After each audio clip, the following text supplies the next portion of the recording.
Assalamualaikum warahmatullahi wabarakatuh. Ya. Di dalam surat Al-Ikhlas, ya, Allah, ya, kita declare, kita teguhkan sebagai yang Maha Esa. Qul huwallahu ahad. Sambungannya menarik. Allahus Somad. Relasi antara Al-Ahad dengan As-Somad adalah bahwa Allah Maha Esa, ya, satu-satunya zat yang disebut dengan As-Sayyidul Muta', zat yang kemudian ditaati karena seluruh kesempurnaan, ya, seluruh sifat-sifat kesempurnaan itu ada padanya. Sekaligus juga, ya, As-Somad juga bermakna kepadanya seluruh makhluknya menggantungkan diri.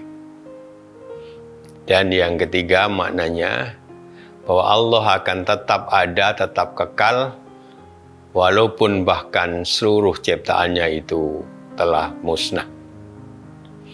Ya, Allah sebagai As-Somad, ya, yang tadi nomor duanya maknanya adalah bahwa Allah lah, kepada Allah lah seluruh makhluknya menggantungkan diri.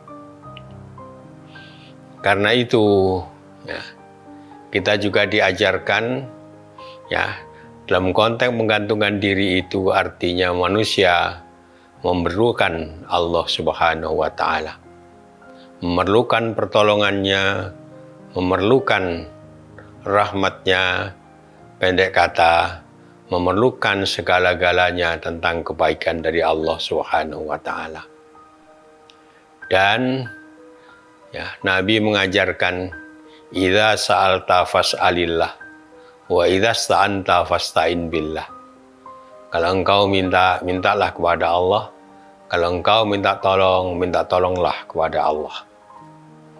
Maknanya sekali lagi, semakin sering kita meminta kepada Allah, ya, semakin, ya, mengingatkan kita akan kebesarannya, kemaha kasihnya, ya, dan kemaha hebatannya.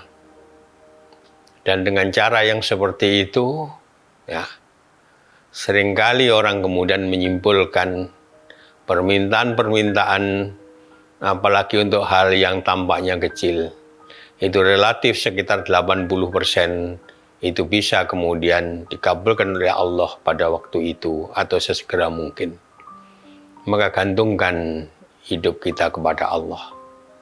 Jangan pernah kemudian minta kepada sesama manusia, mintalah kepada Allah.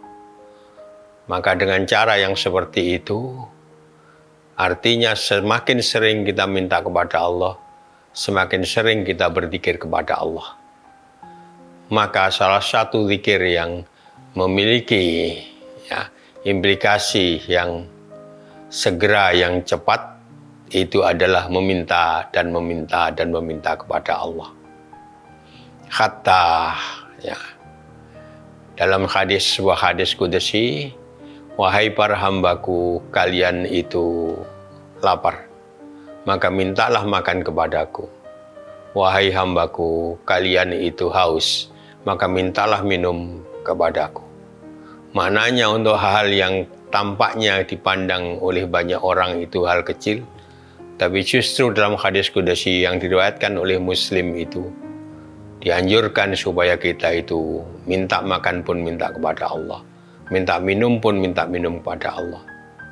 Maka dalam banyak hal orang-orang cerita tentang pengalaman ketika melakukan itu semuanya, maka seringkali kemudian ia mendapatkan makanan, tidak sekedar makanan, tapi makanan yang enak, tidak sekedar minuman, tapi minuman yang segar, minuman yang hangat dalam tempo yang begitu cepatnya.